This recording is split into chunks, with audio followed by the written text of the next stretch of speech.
Assalamualaikum warahmatullahi wabarakatuh. Selamat siang, salam sejahtera untuk kita semua.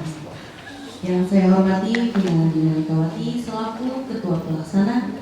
Yang saya hormati Ipa Khalifah selaku Ketua Umum UKM Teater Hijrah periode 2021-2022. Yang saya hormati perwakilan MPM. Yang saya hormati alumni dan demis Teater Hijrah. Yang saya hormati Bapak, Ibu selaku orang tua calon anggota keluarga baru Teater Hijrah Angkatan 34. Alhamdulillah, puji syukur mari kita panjatkan kepada Allah Subhanahu wa Ta'ala karena berkatnya kita dapat berkumpul dalam ruangan yang insya Allah dapat memberikan kebahagiaan kepada kita semua. Amin, amin ya rabbal alamin. Selanjutnya, pembacaan tata tertib pementasan Teater Hijrah Reborn 7. 1. Dilarang keras merokok di ruang lingkup kampus Muhammadiyah Profesor Dr. Hamka. 2. Dilarang membawa makanan dan minuman ke dalam ruangan. 3. Dilarang membawa senjata tajam dan obat-obatan terlarang.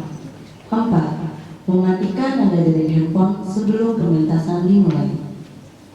5. Dilarang berisik dan membuat kegaduhan di saat pementasan berlangsung. 6. Jika ingin mendokumentasikan pementasan, dilarang menggunakan blitz atau flash kamera. 7. Dilarang memberikan apresiasi berlebih saat pementasan berlangsung agar tidak mengganggu selama berjalannya pementasan. 8. Dilarang keluar masuk ruangan saat pementasan berlangsung hingga selesai. 9. Diharapkan untuk menjaga ketertiban saat pementasan berlangsung. 10. Diharapkan untuk mematuhi protokol kesehatan dan menjaga kebersihan. Diharapkan mentaati tata tertib yang sudah dibacakan agar pelaksanaan pementasan berjalan dengan baik.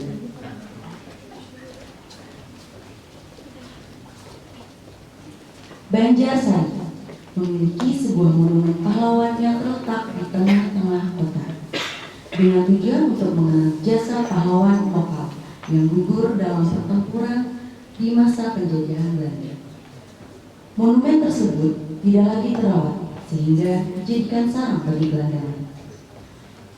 Permasalahan muncul ketika adanya perencanaan pemugaran monumen serta peningkatan status para arwah pahlawan menjadi pahlawan nasional.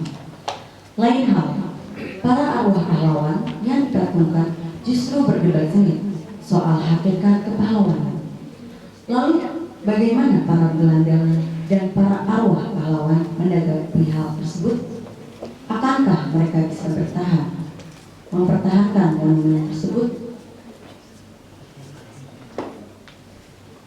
Baiklah, tanpa menunggu lama, inilah pementasan calon anggota UKM Teater Hijrah Angkatan 34 dengan lakon Monumen karya Indra Tranggono. Selamat menyaksikan.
kuberi upah air tape. Rontokkanlah seluruh permintaan.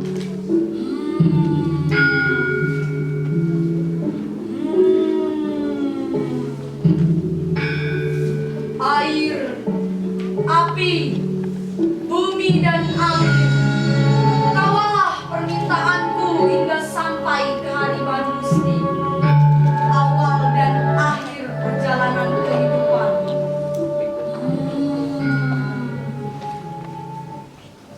Jagat cilik, jagat gede, dan jagat setengah gede, leburlah menyatu dan menjelma jagat tunggal. Bantulah aku, Yus sebelah memanjatkan doa keselamatan. Semoga para pahlawan yang tidur damai di monumen ini dapat diterima Tuhan secara sempurna.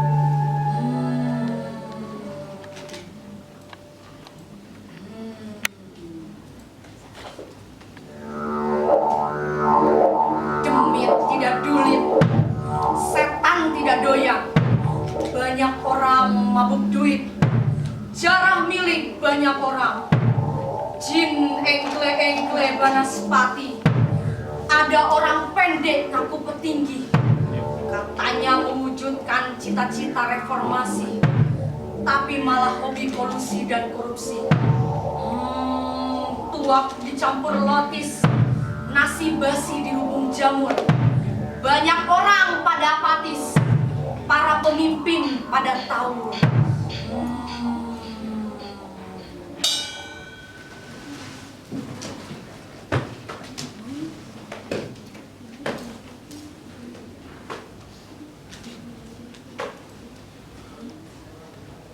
Telah sampai di manakah perjalanan kita, Bung Sidik? Sudah ribuan purnama, ribuan sing-sing fajar kita mengarungi jagat Sonyarubi, jagat awang ungu. Tanpa terasa, butiran-butiran keringat kita mengkristal jadi keheningan.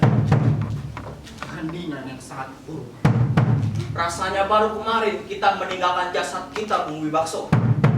Sejak pasukan Belanda yang bengis dan licik itu memberonongi kita, sejak peluru-peluru mereka membusuk di jantung kita, kita rasanya tak bergerak kemana-mana. Aku tadi mendengar orang-orang mendoakan kita. Ya, aku melihat mereka. Mereka memberi kita sesaji, bunga-bunga, dupa, kemenyan. Ajar, kita dianggap demit, brengsek. Mana ada yang minta nomor segala? Apa-apa ada yang lebih bakso. Tenanglah, tidak ada salahnya membuat hati mereka gembira.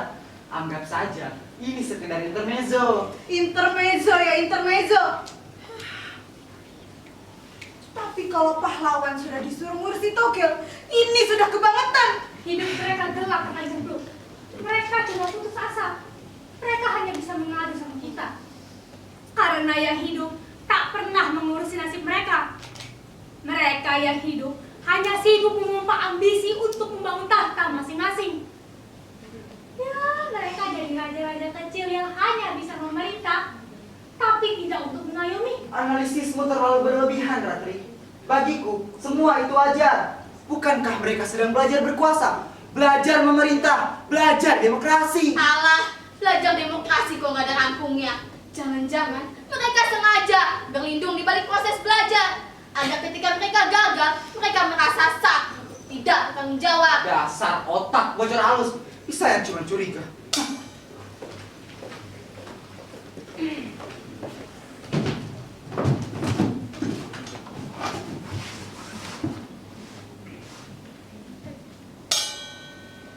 Sudah, sampean punya permintaan apa? Aduh, gimana ya Yu? Kenapa? Jadi begini, Yu sebelah sudah baca berita kan? Soal kasus penggelapan uang pangan untuk orang-orang miskin. Yang itu loh Yu, di koran-koran sudah geger kok. Lantas hubungannya apa dengan diriku? Mau korupsi ya silahkan, mau ngerampok juga ya silahkan. Emangnya gue pikirin?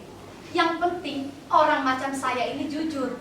Masa saya mau korupsi menyan? Terus untuk apa? Gemut-mutan. Bukan begitu Yu, ini kasus saya. Terus terang, saya ini terlibat.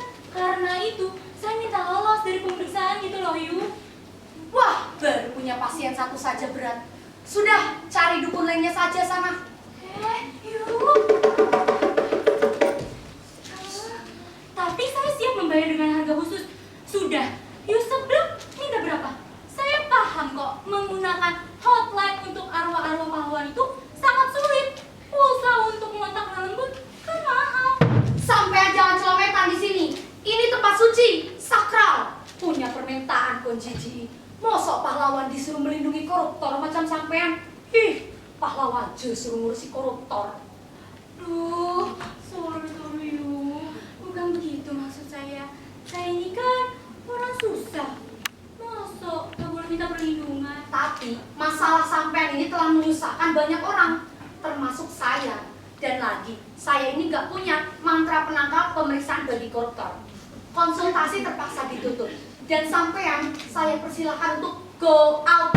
Loh, kok go on you? Sebentar. Nah, ini cek untuk di sebelah. You sebelah mau isi apa berapa aja? Terserah. Yang penting saya selamat. Nih, ambil ribuan nih. Nah, gitu dong you, kan beres. Dah, sampean pergi. Nanti saya urus. Wah, makasih banyak loh you. Pergi. Duh.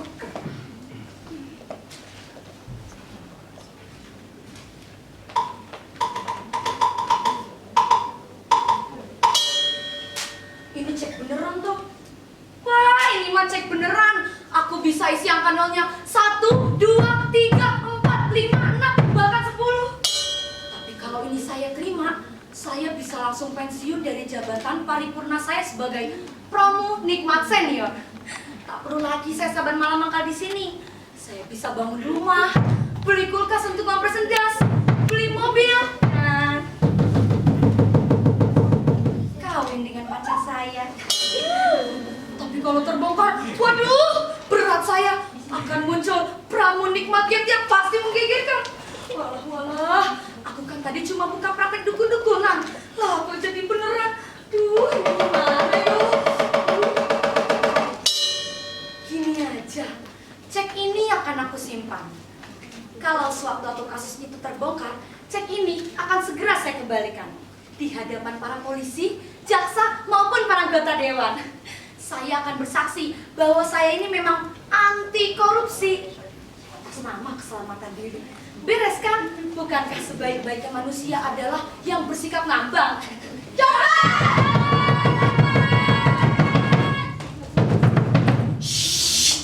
Udah, gimana kamu? Aku ngumpet. Walah, masih kelihatan juga tuh. Aduh, di sini nih ya. Walah, masih kelihatan juga. Aduh, di sini nih ya. Aman.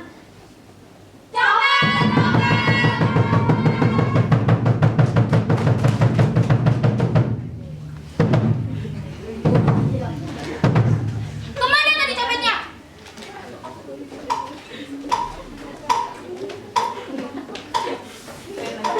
Mana nih copet? Kemana copetnya? Gendeng. Aduh. Sampean nih Gil, ngapain nungging-nungging begitu? Ya cari copet, siapa tahu copet ada di situ. Mana ada copet di situ? Sana, carinya ke sana. Ayo kita cari, ayo. Kok sampean-sampean ini pada delajikan di sini? Ini tempat suci, sakral. Kami mencari copet. Barusan dia tadi lari ke sini. Pasti sampean sembunyikan copet itu. Sudah, ngaku saja. Kalau tidak, malah bisa repot loh. Sampean bisa kena pasal. Pasal berapa? Yang jelas bukan pasal soalnya. Novel. Sekarang ngaku saja. Gimana copet itu? Ayo ngaku, tak tempelin sampean. Apa kamu menyuruh saya untuk mencabuti kukumu? Atau kamu yang saya suruh paksa untuk tidur di atas balkon? Kok jangan serem-serem gitu ah. Nanti kalau saya di pahlawan terkali Masina, situ malah repot loh. Jadi petugas itu ya harus serem. Itu sudah jadi doktrin dari atasan, harus ditaati. Masa kami harus renang lembut? Bilang, sebelah, kok sampai ngaku? Ya nggak ada orang yang takut. Kau kan tahu, salah satu ukuran prestasi petugas itu, ya kalau bisa membuat orang lain takut. Yang penting menakutkan dulu, urusan lain belakangan. Tapi meskipun saya diwajibkan takut, saya tetap bilang bahwa saya ini tidak tahu apa-apa.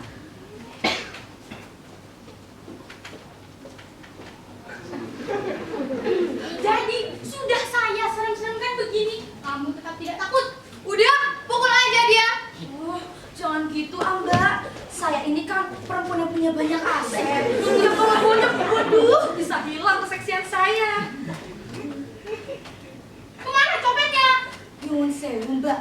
Panjenengane pun copet tadi lari ke Kemana? sana, lalu ke sini, lalu ke sana, ke sana.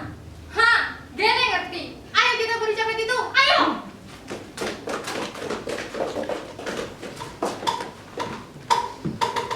Ya, aman.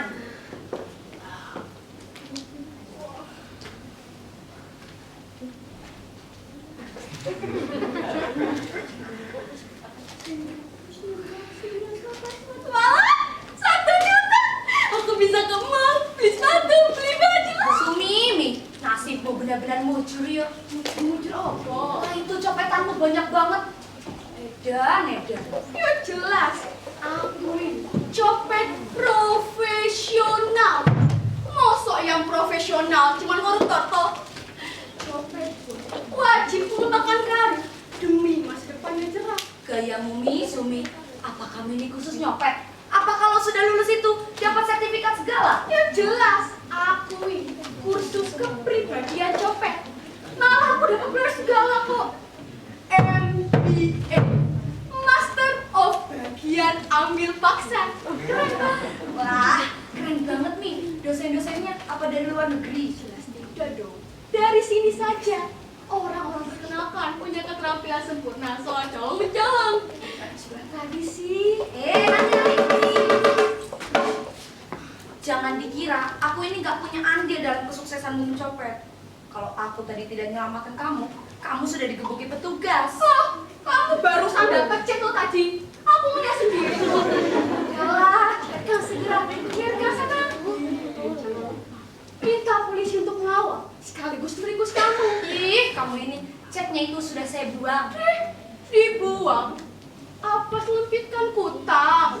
Ya jelas dibuang toh. Kamu ini curiga amat. Nah itu, di situ kelihatannya ngintip-ngintip. Katanya dibuang, ternyata diamankan. Maksud saya itu dibuang di balik utang gitu loh. Kalau menurut saya, cek itu dibuang saja. Cari makan yang halal. Percayalah, barang haram itu tidak akan jadi daging. Baru sekarang ada copet memberi nasihat. Kalau kamu sendiri nih, tiap hari makan barang haram kok ngebahi aku.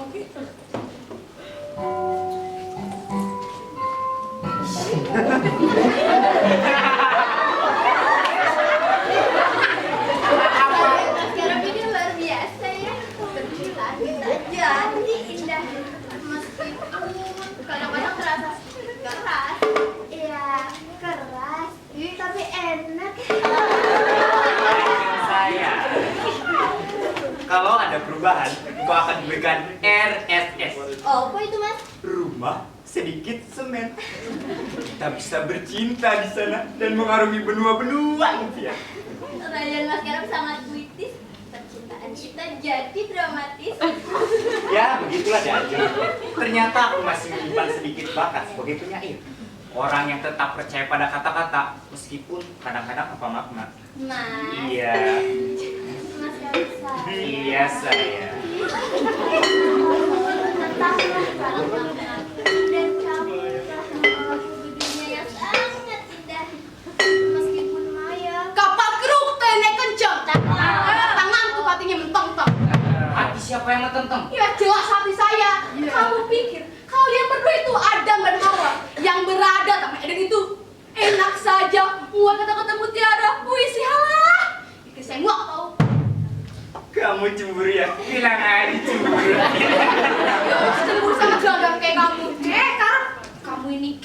banyak ceweknya. Kamu ini kan kemarin sedang nego dengan saya toh. Kok malah ngurus si Acung? Dasar gelandangan geragas.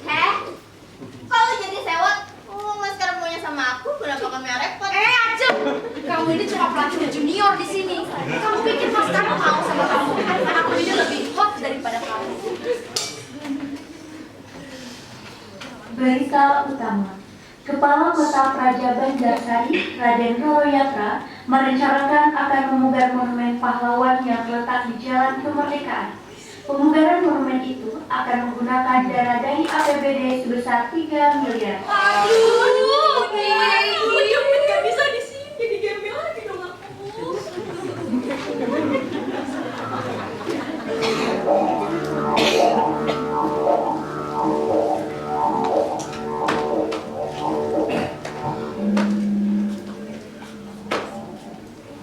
Dulu, ketika jasad kita terbujur di sini, rasanya tempat ini sangat sulit.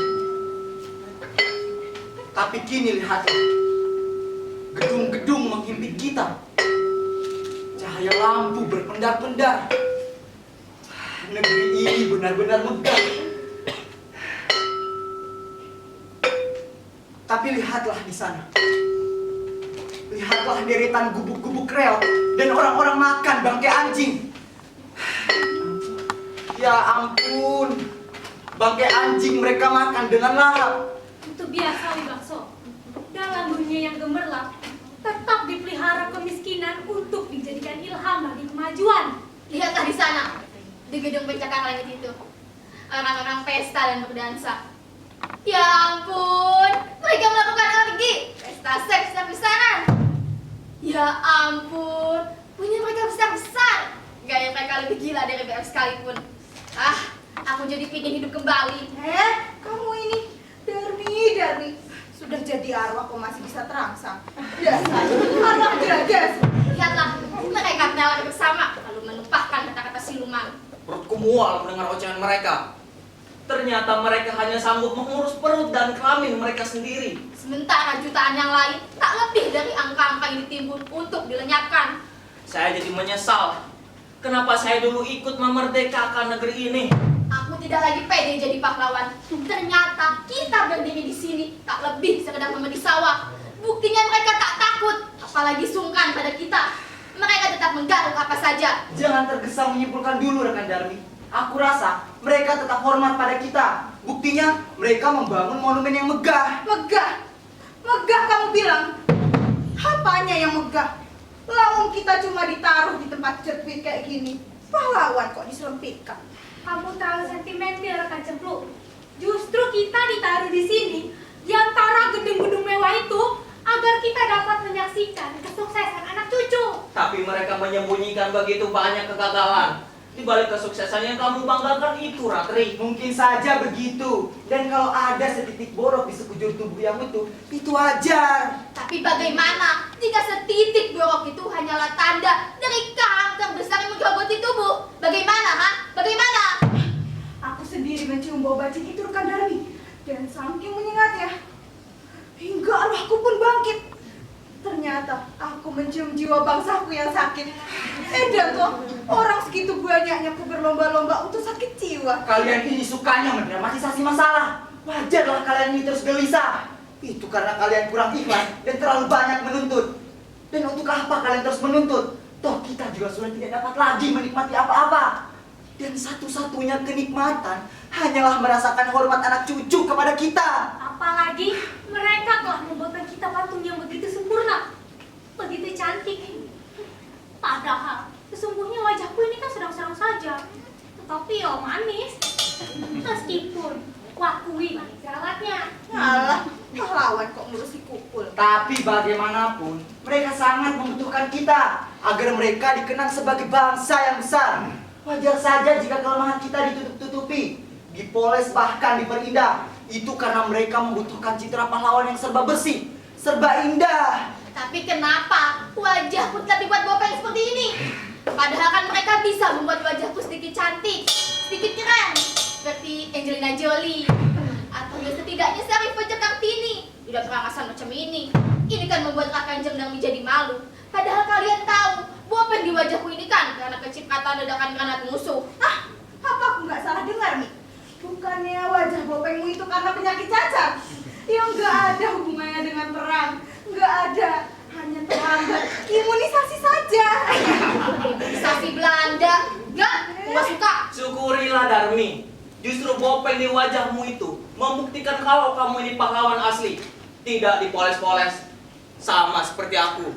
Kakiku yang cacat ini sengaja dipertahankan bengkok. Ini membuktikan aku sungguh-sungguh berjuang. Berjuang atau karena kebodohan? Jelasnya, kamu ini kan dulu menginjak ranjau yang kamu sangka nanas itu toh.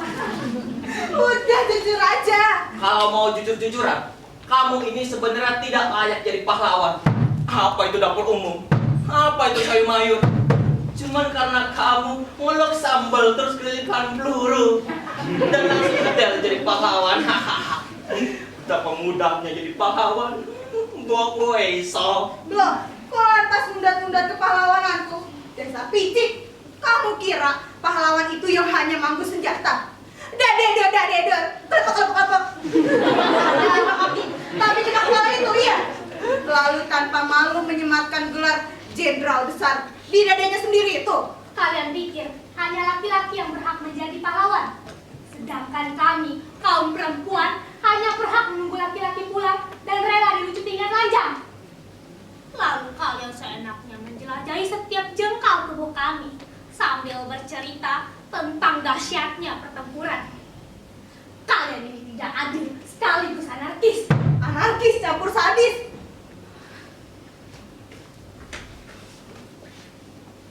Dulu semasa hidup disepelekan.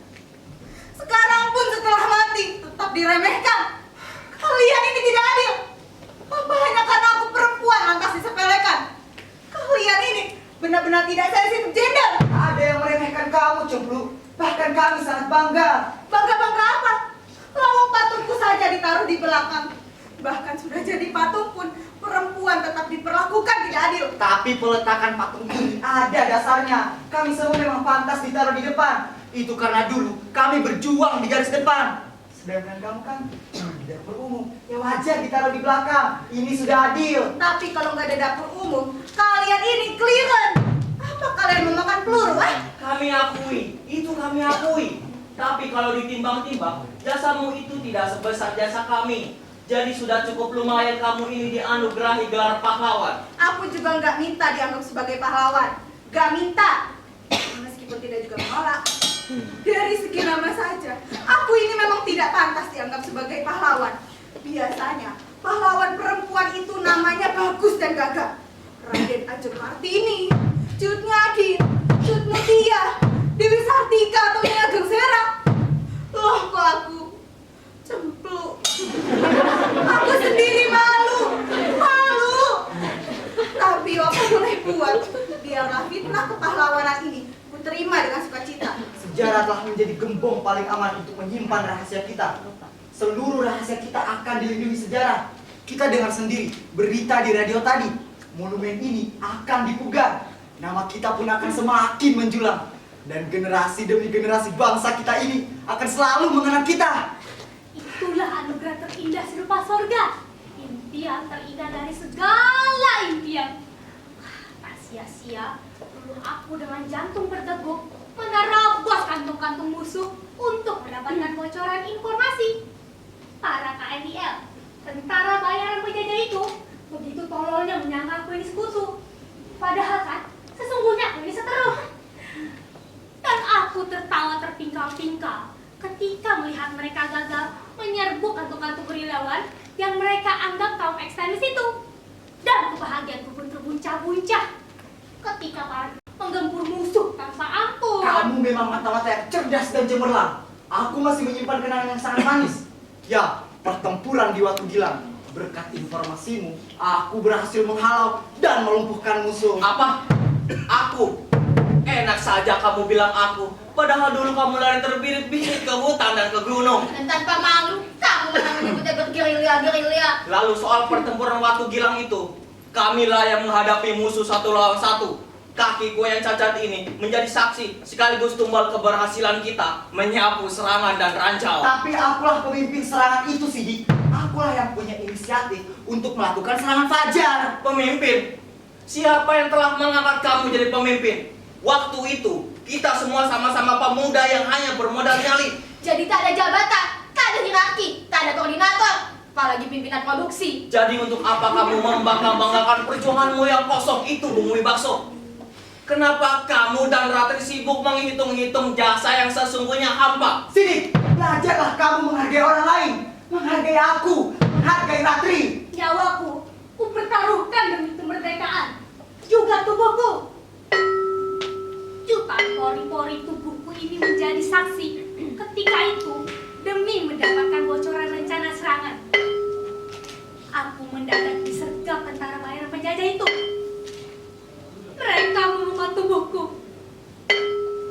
Tapi sebelum serigala buas itu mengerang-girang di puncak kenikmatan, tanganku berkelabat menikamkan belati di punggung mereka.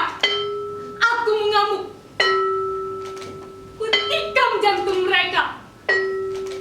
Dan tubuh-tubuh serigala itu pun tumbang bersimbah darah. Halah, penderitaan kau dipamer-pamerkan. Emangnya yang menderita cuma Allah. Enak aja gua keprek lo.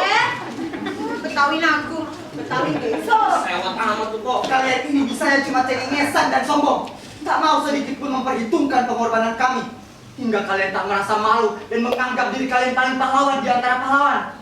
Kalian lupa bahwa perang itu tidak hanya pakai otot, tapi juga pakai otak, pakai strategi. Strategi tanpa nyali bagai kepala tanpa kaki. Akhirnya ya cuma jadi hantu gelundung pringis. Camkan itu Wibakso.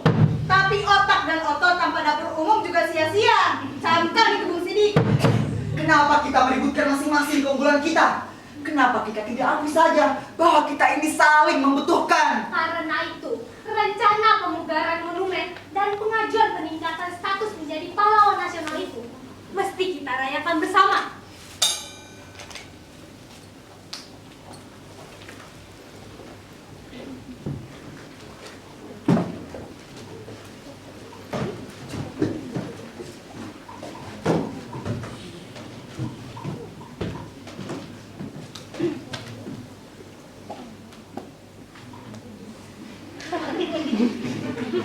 Aku mau mengambil tempat nih. Yo wes. Gimana yuk? Nah, di sini nih. Di belakang mall ini bagus juga kan nih. Tapi di situ padat, nanti mengeluh, gak nyaman. Kalau mau nyaman, ya di perumahan. Ceringis kamu. Nah, di sini nih. Lumayan kosong loh tempatnya dan asik. Enggak. Itu deket rel, berebek, bising, nggak nyaman di Kendahai. Ya di hotel. Cerewet kamu nih. Nah, di sini nih. Taman kota ini lumayan juga kan? Yakin, itu sering ada garukan. Nanti digaruk, marah. Kamu ini apa sih? Jelas. Nah, di sini saja. No, dekat stasiun, lebih aman toh. Boleh. Enggak. Itu banyak kerenya. Nanti dianggap kere, tersinggung. Padahal kan cuma gelandangan. Tapi rak gelandangan terhormat. Terhormat berlunta-lunta. Ih, kamu apa toh? Sirik. Jelas. Nah, di sini saja, di alun-alun, Jember, malah leluasa toh untuk Indahai. Tapi kalau hujan gimana? Gak mikir kamu. Oh iya. Apa harus buka praktek wae? Dadak bikin tenda.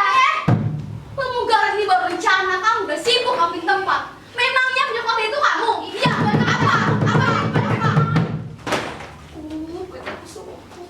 Kemayu. Apa lu kira lo itu birokrat atau kota? Iya, bertahun-tahun saya beroperasi yang menggunakan peta ini. Dengan peta ini, seluruh kota saya kuasai. Saya jadi tahu tempat-tempat mana yang rawan garukan. Peta pusoko. Pusoko apa? Dek Sumi, saya kira Yusublah benar. Kalau monumen ini dipugar dan dijadikan objek wisata unggulan, otomatis akan ada perubahan manajerial. Tempat ini harus steril dari orang-orang macam kita. Akan ada tim satpam yang menjaga kompleks ini. Orang masuk harus karcis, belum lagi muncul berbagai peraturan yang mengikat. Duh, terus bagaimana sikap kita? Itu yang sedang aku pikirkan. Mikir meneh, pengangguran kok cuma dipikir, keburu diseruduk bulldozer. Sekarang kita perlu menempuh cara untuk menghadapi penggusuran ini. Itu lebih relevan dan urgent. Kita harus turun ke jalan. Kita kumpulkan seluruh gelandangan di kota ini demo. Dan saya yakin banyak LSM yang kepincut dalam brand ini. Karena gelandangan kita ini kan sangat laku untuk dijual. Itu yang sedang aku pikirkan. Mikir meneh. Itulah bedanya aku dan kalian. Aku berpikir dulu sebelum bertindak, sedangkan kalian bertindak dulu tanpa pikiran. Ya, level kita memang beda. Apanya yang berbeda? Kamu ini tak kalah gembelnya dibanding kami. Bahkan kegembelanmu itu lebih serius dibanding kami. Aku pikir memang begitu. Aku jadi gembel ini hanyalah sebuah proses. Menurut aku, menjadi gelandangan merupakan prosedur awal menjadi filsuf sejati. Sejati? Sejati apa? Filosof sejati kok apa-apa maunya gratisan. Makan, minum, bahkan kawan pun minta gratisan. Itulah inti kehidupan, di mana orang saling tulus memberi dan menerima.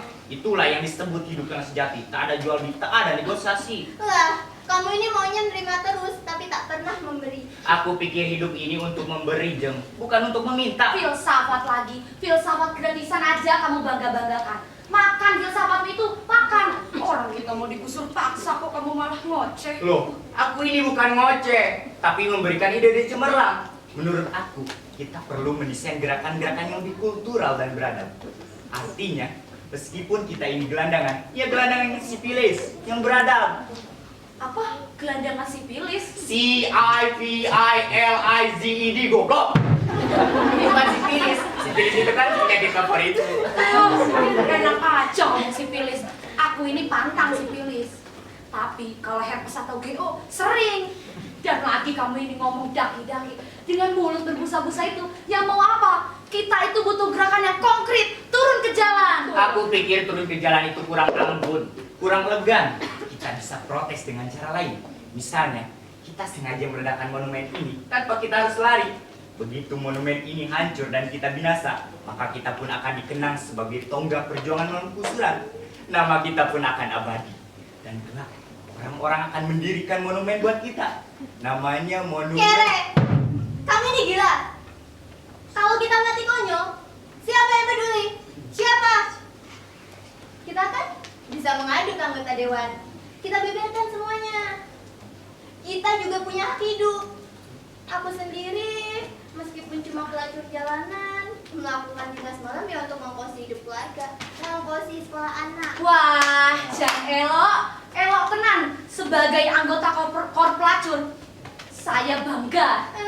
Pasti Yusuf ini menawarkan tubuh juga untuk mengongkosi anak toh. Oh, jelas tidak. Ya untuk senang-senang sendiri saja. Untuk nguja Joko-Joko buat jamu biar awet muda. Hidup cuma sekali saja. Mau apa? Mosok cuma mampir minum. Rugi. Apa orang-orang itu hidup cuma untuk mampir minum? Kan ya tidak toh. Kalau bisa ya mampir ngombe sambil ngeletaki kepala orang banyak. Termasuk kepala kita ini yang dikeletai. Memang sejak awalnya mereka tidak pernah menghitung kita. Kita akan selalu terusir bagai debu yang ditiup knalpot mobil-mobil mewah. Kamu di sebelah, kamu akan terlunta-lunta menyisir kota demi kota menawarkan daganganmu kepada angin. Begitu juga dengan kamu, Adi. Hanya nasib baik seperti Pretty Woman yang akan mengangkatmu menjadikan putri Cinderella. Aku sendiri akan kehilangan habitat. Ke utara dihantam, pergi ke selatan dirajam. Nasib. Nasib kita sedih.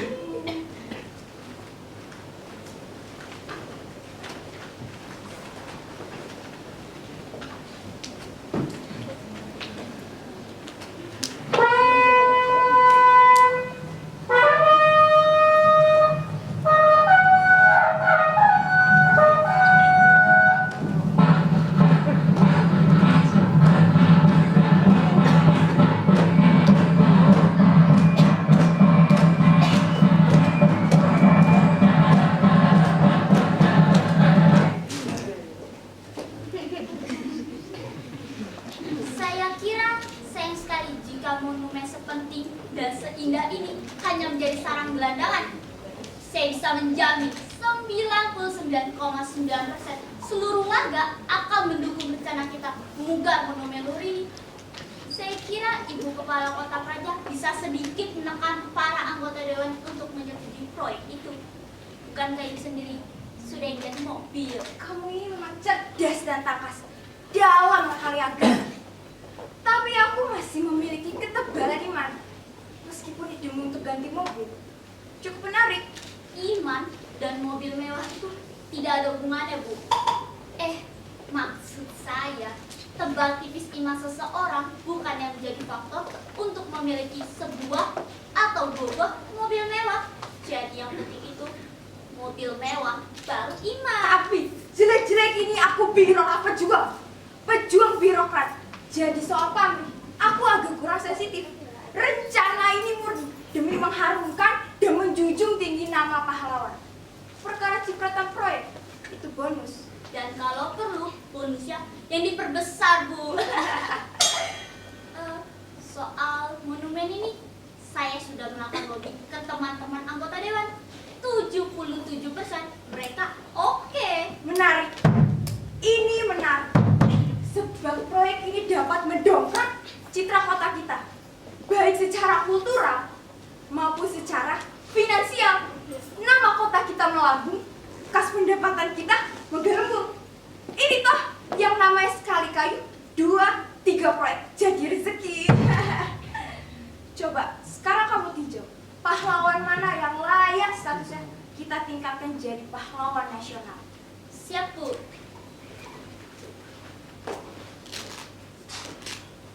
Kamu ke sana, kamu di sini. Siap.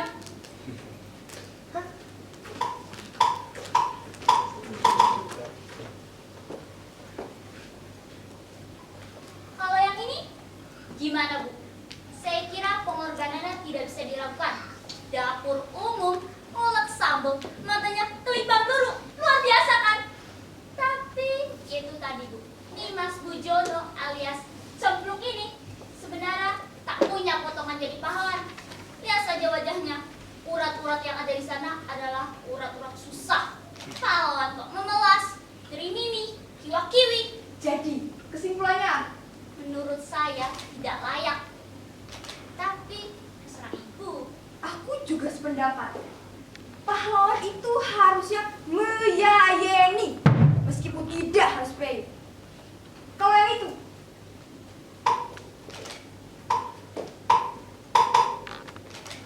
Kalau yang ini, apa loh? apa ya? Samarannya boleh juga. Setidaknya ketika melihat patung ini, orang akan langsung bergerak dan takut.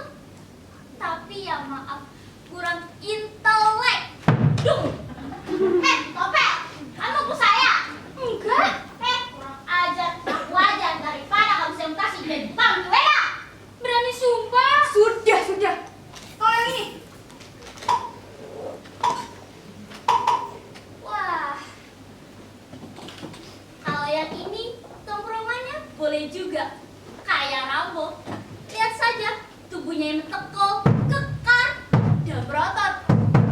Tapi itu tadi, pahlawan yang kita butuhkan itu kan yang anggun, cerdas, berwibawa, dan kredibilitasnya tidak meragukan. Dan saya kira itu kurang pas. Tapi kalau Ibu mengharapkan saya untuk bilang setuju, saya tidak keberatan loh, Bu. Duh, aku saya lagi, iya. Sumpah demi proyek, saya gak mau buang Anda. Awas, nanti saya mutasi jika ini tuh atas WC.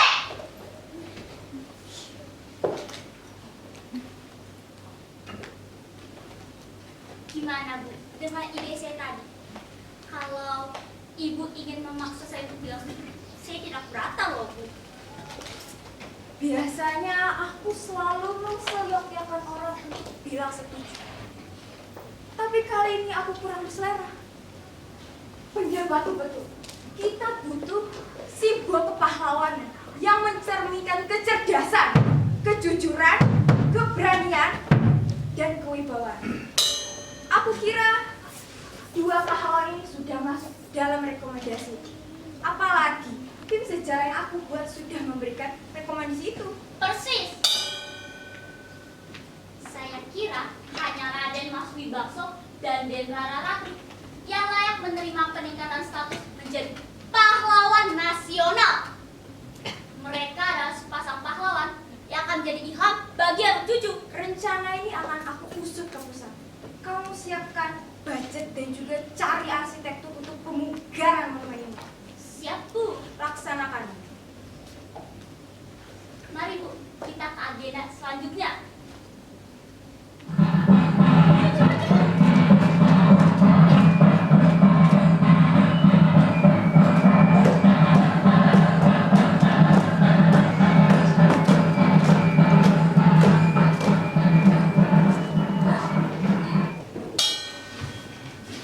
Dasar licik, culas, buta sejarah.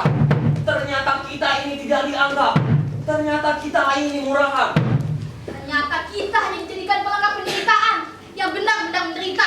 Aku akan mengajukan pensiun dini sebagai pahlawan daripada ngejejer di sini hanya jadi penggembira yang sangat pilu. Inilah pandangan pahlawan, tak boleh misu-misu, tak boleh memaki. Padahal kita telah dihina habis-habisan, dihina total. Tak ada yang harus merasa terhina, apalagi karena status yang berbeda. Dan kita tak kuasa memprotesnya, karena hal itu merupakan keputusan yang lahir dari berbagai pertimbangan. Aku semestinya tidak risau dengan gelar kepahlawananku, tapi melihat mereka dengan semena-mena menciptakan kelas-kelas kepahlawanan, dan aku jadi mendidik umat. Mereka tak punya hak untuk menganggap kami ini pahlawan kelas kami, sedang kalian pahlawan kelas utama. Kayak sepur saja. Tapi mereka menguasai sejarah, dan berdasarkan fakta-fakta sejarah itu, mereka membuat kelompok-kelompok, kategori-kategori berdasarkan kriteria. Sejarah yang mana? Sejarah siapa? Enak saja bilang layak dan ini tidak layak. Apa kalian pikir derajat kami lebih rendah dari kalian? Kalau aku masih hidup, aku kembalikan gelar pahlawan ini. Mereka itu ternyata cuma basa-basi. Seluruh pahala kita akan batal hanya karena kemarahan kita. Untuk apa mempersoalkan pahala Wibakso? Sia-sia. Bahkan malaikat pencatat pahala pun sudah tutup buku. Kita hanya tinggal tunggu hasil penghitungannya saja. Tapi di balik sikap sok suci, ternyata kalian menyimpan pamrih yang lebih mengerikan. Kalian ternyata munafik. Tunggu dulu Wibakso, kamu lihat sendiri, kami tak pernah menghitung-hitung jasa dan sibuk mengejar kehormatan. Pada saat berjuang pun kamu lihat sendiri, bagaimana aku justru menghilang ketika ada panglima besar yang memuji keberhasilan kita dalam merebut benteng musuh. Kalau mau, bisa saja waktu itu kami mencatatkan diri menjadi anggota pasukan panglima besar itu. Aku yakin, jika aku bisa menikmati kemerdekaan, aku akan mendapat pangkat keprajuritan yang tinggi. Dan kelak ketika merdeka, aku akan menjadi petinggi yang bisa memborong banyak proyek. Tapi puji Tuhan, aku keburu tertembak musuh dan mati. Sehingga aku terbebas dari berbagai godaan pamrih. Aku pun begitu. Sebelum menemui ajal, aku sudah berwasiat pada keluargaku dan seluruh keturunanku untuk tidak mengikis status kepahlawananku. Hanya demi uang tunjangan atas berapa harganya itu pun masih banyak potongannya. Aku sendiri tidak peduli dengan semua ini. Sebab aku sendiri sangat membenci perang. Kalau aku ikut berjuang, itu karena aku ingin membalaskan dendamku. Iya, karena suamiku dicincang pasukan Belanda. Tapi suamimu memang mata-mata gerilyawan. Aku sendiri sering mendapatkan bocoran informasi dari suamimu. Bukan, suamiku itu bukan mata-mata. Dia hanya tukang sapu Mr. Founder Mountain. Kalau dia sering membocorkan rahasia musuh, itu kuakui. Tapi dia bukan mata-mata. Lantas apa yang kalian tuntut? Kenapa kalian merisaukan gelar pahlawan nasional yang kebetulan tak semat di dadaku dan dada Ratri? Kami menolak penggolongan kelas-kelas kepahlawanan karena bagi kami kepahlawanan itu hanya satu, kepahlawanan sejati, kepahlawanan rohani. Apa alasan Raden Roro Yatra mengangkat kamu dan Ratri sebagai pahlawan nasional? Apa? Selain hanya karena kamu, Wibakso, kamu adalah kakek buyut dari Raden Roro Yatra. Juga karena kamu, Ratri, kamu masih bersaudara dengan Wibakso. Kenapa hanya soal gelar kepahlawanan saja kali ini kolusi? Kebangetan. Dan yang menyakitkannya lagi, kita harus berdiri ngejejer di sini. Kita harus rela menjadi tontonan para turis. Padahal turis-turis itu belum tentu menganggap kita sebagai pahlawan mereka. Kita hanya menjadi pahlawan yang dipaksakan. Gendong. Kalau tahu begitu, sudah sejak dulu aku turun dari sini. Atau aku harus turun sekarang? Akan kugalang seluruh arwah pahlawan yang tertindas untuk demo besar-besar di balai kota Praja. Kalian ini ternyata kanak-kanak yang hanya bisa merengek. Kalian lupa pada kepentingan yang lebih besar, kebanggaan sebuah bangsa. Kenapa kita tidak mau sedikit berkorban? Ini bukan soal rela atau tidak rela berkorban, Bakso, tapi ini soal harga diri. Posisi kita memang berbeda. Bagaimanapun, monumen ini harus dibelah menjadi dua. Kalian di sana, kami di sini. Aku di situ, berdiri sebagai monumenku sendiri, monumen cempluk. Itu bukan saya anak-anak. Bagaimana mungkin kita ditaruh di sini dalam keadaan tidak lengkap, bahkan terpecah-pecah? Sudahlah, lupakan soal gelar kepahlawanan itu. Kita tetap harus utuh sebagai monumen. Bagaimana bisa utuh kalau kami selalu diakali?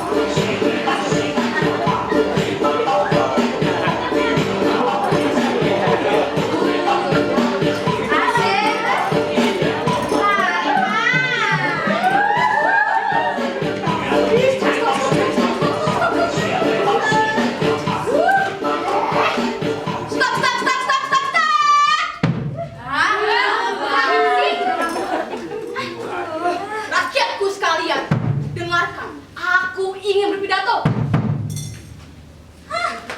Lu jangan seenaknya ngebacot nih. Gua kepret, kapok lu. Apa? Situ di sini mau mentok, mau jago. Bedem ya, bedem dulu. Tapi yang rukun. Jadi boleh mabuk, ada rukun slow aja. Everything is alright.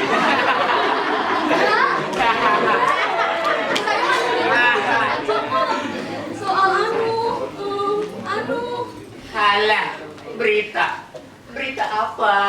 Aku pikir kita sudah tahu kalau Raden Roro Putra udah lengser dan digantikan oleh Dr. Najenar sebagai kota Praja baru. Koran-koran sudah memuatnya, headline lagi. Tapi itu kan koran tadi pagi yang saya baca ini sore hari. Sepulang dia tidak tahu. Saya beli koran itu. Hah? Dinas apa nih? Ya jelas menjalankan dinas pungutan sosial suka paksa yo. Oh, jadi lu sekarang kerja di lembaga sosial? Nyopet goblok. Oh, nyopet. Jadi musik ya? Nyopet yuk nyopet. Ah, kloset. Boy, iya sejak tadi bilang kamu berak di stasiun. Kok ngising kok ngompret. Nyopet. Terus di koran itu Bu Jenar mengatakan bahwa selaku pimpinan yang dipilih oleh rakyat secara demokratis, maka ia akan lihat rakyat. Sebentar. Dipilih secara demokratis itu artinya tanpa money politik. Biarpun pakai money politik, tapi kan gak ada. Artinya Filosof amatiran. Bahwa jangan ceringis, kritis ya kritis, tapi jangan ceringis. Lanjutkan nih. Beliau menandaskan begini. Pemerintahan yang baru ini didesain secara efektif dan efisien. Karena itu, setiap kucuran dana harus mempertimbangkan feasibility dan asas kemanfaatan publik. Itu artinya pemerintah akan memangkas program-program yang dianggap tidak efektif dan efisien. Dan semua program akan diarahkan pada pertumbuhan ekonomi. Jadi, dengan cara inilah kita bisa masuk pasar bebas. Mimi, ngomong apa sih? Bikin bingung saja. Yang penting, bagaimana nasib kita? Nasib kita? Ya mandur. Kok malah ngotin aku sih? Ke sana mereka Bu Jenar. substansinya nih. Substansinya apa? Apa referensi? Soal kejadian tadi, tentu saja ada itu bahwa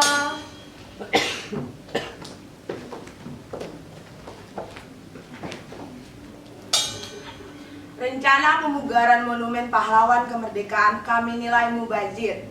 Karena itu atas nama menjunjung tinggi azas kemanfaatan dan pertumbuhan ekonomi, maka rencana ini resmi dibatalkan. dibatalkan. Apa kalian gak salah dengar? Benar, dibatalkan. Dengar itu. Dana pembangunan monumen sebesar 3 miliar dari APBD dialihkan untuk menangani krisis ekonomi lewat penyaluran bahan pangan, obat-obatan, serta peningkatan pendidikan. Tentu saja tidak gratis, tapi sudah dipastikan harganya terjangkau.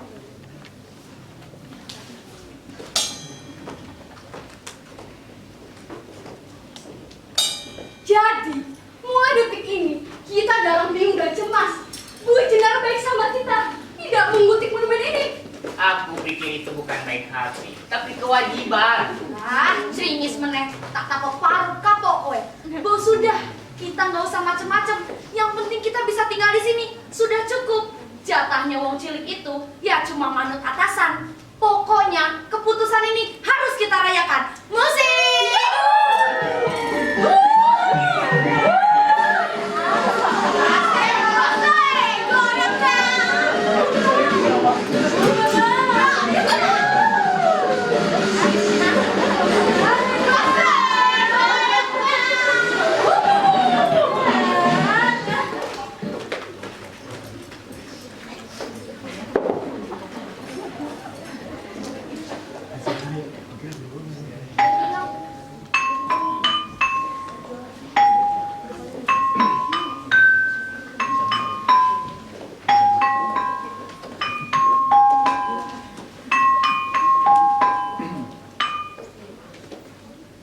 Bu Jenar, saya lihat kota ini akan jadi kota metropolitan yang gemerlap. Kota impian, dari segala impian. Pokoknya fantastis.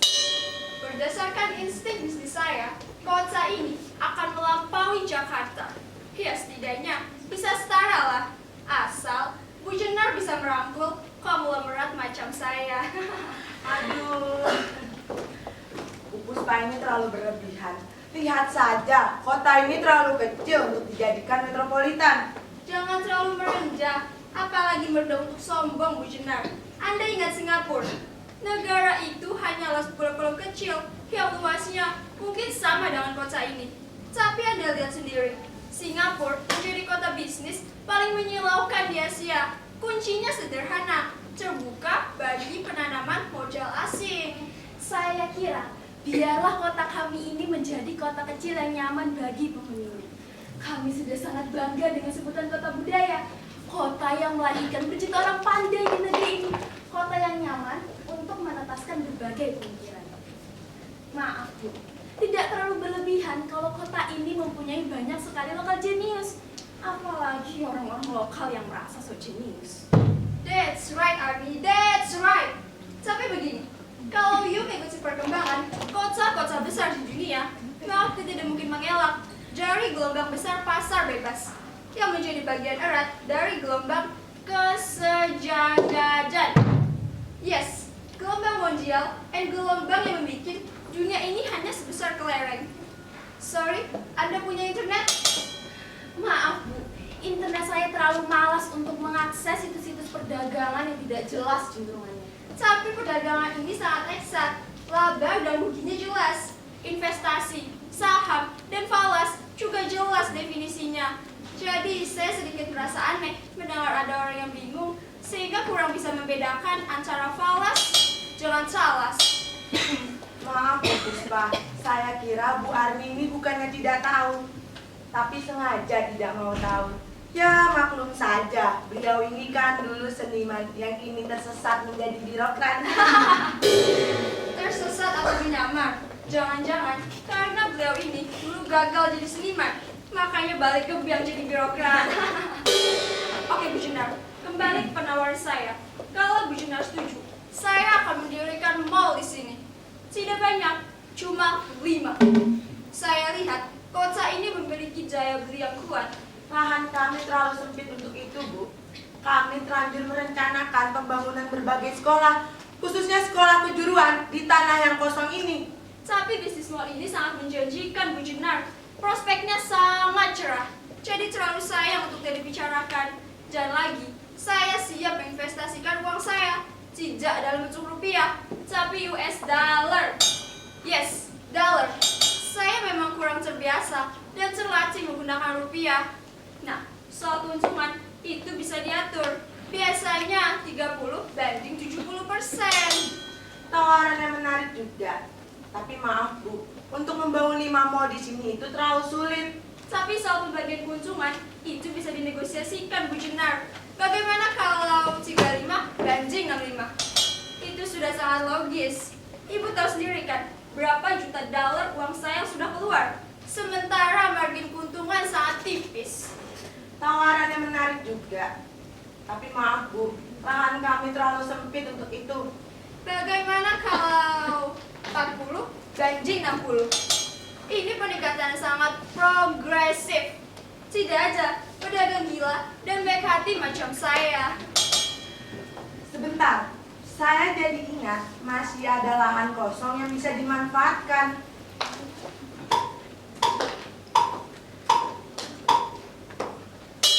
Ya, seperti di alun-alun, kita bisa membangun 2 mall di sana. Dan 2 mallnya lagi di komplek Museum Perjuangan yang juga terlantar. Dan satunya lagi Monumen Juang. Daripada jadi lahan seks bursa kere, mendingan untuk mall. Ternyata Bu Junar ini cerdas. Ya setidaknya mendadak cerdas. Oke Bu Junar, waktu saya tidak banyak. Saya tunggu kabar baik secepatnya. Baik, Bu. Tapi sebentar Bu Junar, apakah hal itu tidak melanggar undang-undang ordonasi? Bukankah setiap warisan bangunan ataupun monumen itu dilindungi, Bu? Kalau soal itu saya lebih tahu. Itu gampang diatur. Saya bisa menjelaskan gagasan cemerlang ini kepada seluruh anggota dewan yang semuanya adalah teman kita. Saya kira tidak semua anggota dewan bisa dikuasai. Ah, kan hanya teori dan saya punya caranya. Celah. Tapi mereka itu idealis, bahkan militan. Komitmen sosial mereka sangatlah kuat. Itu kan hanya sebagian. Dan sebagian yang lain itu belum tentu. Dan biasanya jumlah mereka itu lebih besar. Tapi maaf Bu, saya kira kita tidak bisa mengorbankan warisan nilai sejarah. Bagaimana mungkin sebuah bangsa bisa berkembang tanpa tahu sejarah? Kita hanya akan melahirkan berjuta-juta maling kundang yang akhirnya menghadik ibunya. Tapi kota ini juga punya jutaan perut yang bisa lapar. Kota ini juga punya jutaan mulut yang berhak untuk makan. Saya sangsi jika hal itu yang menjadi pertimbangan utama kebijakan gila ini. Arni, bagaimanapun kamu ini hanya wakil saya. Dan kamu tak lebih dari pembantu saya. Tapi saya berhak mengontrol saudara. Apa-apaan kamu ini? Kamu menyebut aku dengan sebutan saudara. Kurang ajar, tidak sopan. Sikap hormat dan sopan hanya berlaku bagi orang yang bertindak sopan. Dengan menerima tawaran ini, saudara sudah berlaku tidak sopan terhadap apa yang disepakati bersama. Saudara ternyata tak lebih dari sekedar pialang, tak lebih dari sekedar makelar, dan tak lebih dari sekedar broker. Arni, alangkah indahnya sumpah serapahmu itu. Saya akui, saya ini memang makelar. Sekarang mana ada pemerintah yang tidak menjalankan fungsi makelar? Mana ada? Kamu boleh kecewa kepada saya, tapi ingat, seluruh kecamanmu yang indah itu tidak akan menggugurkan keputusan saya. Monumen ini harus digusur. Kalau begitu tidak ada gunanya saya jadi wakil saudara. Mulai detik ini, saya mengundurkan diri. Itu lebih baik daripada kamu menjadi duri dan daging.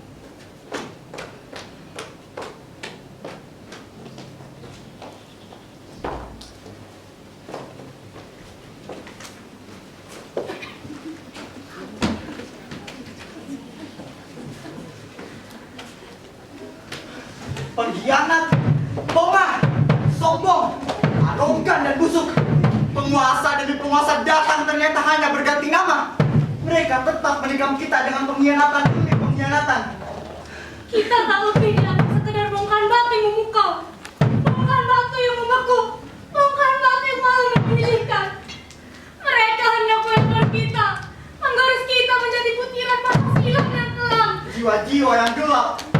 jiwa yang kelam. Alangkah menyedihkan. Mereka selalu gagal membedakan antara sinar dengan kemilau cahaya impian. Yang sesungguhnya tak lebih dari fosfor yang mematikan. Fosfor yang menguap dari tumpukan jasad orang-orang mati atau yang sengaja dimatikan. Dan kita dianggap bagian dari orang-orang mati itu. Padahal kita tidak pernah mati. Tidak pernah mati. Hanya tubuh kita saja yang hancur dan mencair diurai bakteri. Tapi kita tetap hidup, bahkan perkasa.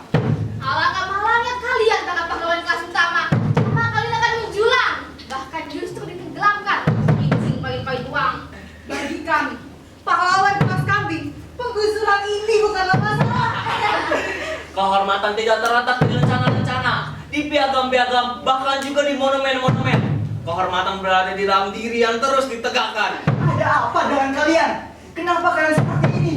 Kita hendak dihancurkan. Kehormatan kita telah diinjak-injak atas nama laba dan nama rangka. Kenapa kalian tetap memelihara kebencian? Memelihara kedengkian dan menimbang untung rugi. Lihat, bulldozer-bulldozer itu semakin mendekat. Mereka datang berderap-derap. Moncong mereka yang bengis segera melompat kita. Hadapilah Wibakso, hadapilah. Kenapa para bangsa kelas utama takut melawan bulldozer? Kalau enggak sih, enteng-enteng aja. Cuma bulldozer aja. Ya, cuma bulldozer aja takut. Kalian ini ternyata hanya bisa sinis. Kalian tidak sadar bahwa bagaimanapun aku dan Ratri tetaplah bagian dari kalian. Kita mengusir musuh bersama-sama, berjuang bersama-sama, gembira bersama-sama, sedih pun bersama-sama. Tapi menjadi pahlawan nasional itu tidak bersama-sama. Dasar fisik, ini bukan persoalan pahlawan kelas utama atau pahlawan kelas kambing, tapi harga diri kita sebagai pahlawan. Penistaan ini tidak bisa dibiarkan. Lihat, bulldozer-bulldozer itu semakin mendekat. Kita tetap bertahan. Ya, bertahan. Kita lawan mereka. Ayo, lawan mereka. Lawan. Bertahan. Kita tetap bertahan di sini. Kita mesti buktikan bahwa kita tidak seremeh yang mereka duga. Kenapa kalian malah diam? Ayo bantu kami. Buktikan bahwa kita punya harga. Wibakso, kalau kami melawan bulldozer-bulldozer itu, kami tidak sedang membela kebohongan sebagai pahlawan, tetapi membela harga diri yang diinjak. Sini, aku tidak meminta penjelasan kamu, tapi aku minta kejelasan sikap kalian. Ayo kita lawan bulldozer-bulldozer itu. Kita lawan mereka. Lawan. Dasar Agus, kalian hendak membunuh kami untuk yang kedua kalinya. Kenapa kalian bisa percaya hanya dengan membunuh? Dasar tamak, loba, gagah dan bangsa. Batu saja kalian makan. Kenapa kalian tidak bisa sedikit berbagi? Jangan membiarkan kami bersemayam di sini. Kenapa? Dan kenapa nyalimu mendadak lumer? Tidak sepantasnya kalau itu mengemis. Ayo kita lawan mereka. Lawan. Kita tetap bertahan. Tetap bertahan. Lebih baik mati di sini daripada selama ini jadi ketua, jadi curut. Kita bertahan. Kita pertahankan niat kita. Sumi, Karut, Ajeng, apa kalian siap? Kami siap. Kita kamu. Kita lawan mereka. Kita labrak mereka.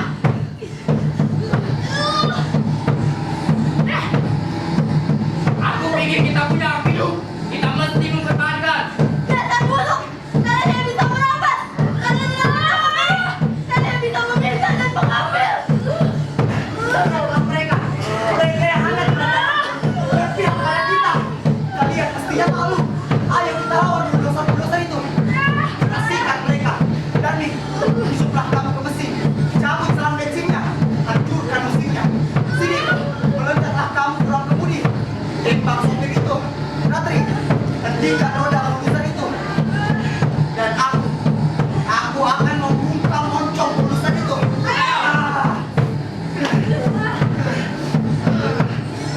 Sumi, apa penggusuran-penggusuran itu? Aku tak berani. Mereka sangat banyak. Tahan moncong bulldozer itu. Mana aku kuat? Aku pikir bulldozer ini sangat kuat untuk melawan. Menyingkir saja menyingkir daripada kita mati koyo. Menyingkir. Kalian benar-benar bos. Kalian benar-benar pengecut. Kenapa kalian mundur? Kenapa? Bunyo. Bulldozer yang sombong. Tabrak aku kalau berani. Tabrak aku.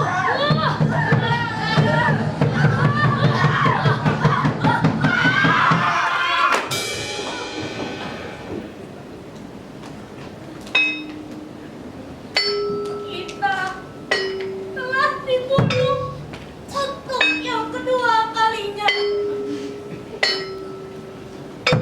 Kita telah dibunuh untuk yang kedua kalinya. Kita telah dibunuh untuk yang kedua kalinya. Ternyata bagi kalian, kami ini tak lebih dari onggokan kenangan buram. Kenangan buram yang harus dibakar agar kalian bisa tidur tentram di atas tumpukan kejelasan. Kalian sangka impian besar kalian ini adalah kemajuan. Padahal sesungguhnya kehancuran. Kenapa kalian tidak mau menghentikan jatuhnya korban yang tak terkira nilainya? Kenapa bisakah kalian membangun tanpa menghancurkan? Bisakah? Kenapa kalian bisa menggertak dan merusak? Kenapa? Apa telinga kalian tuli?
Inilah para pemain monumen. Silakan dulu, Bapak sebagai perempuan dan orang satu, Yara sebagai Ena Puspa,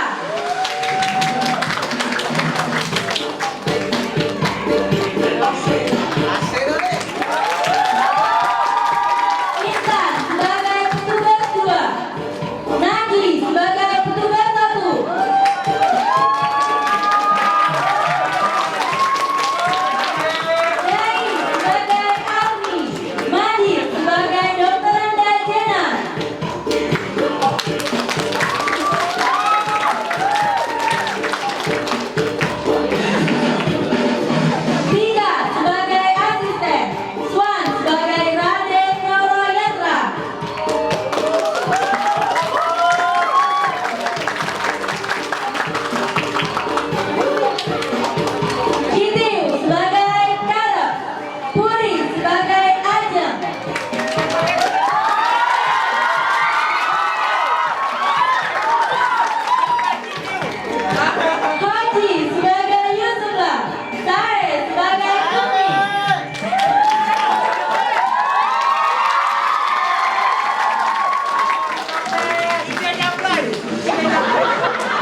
Yang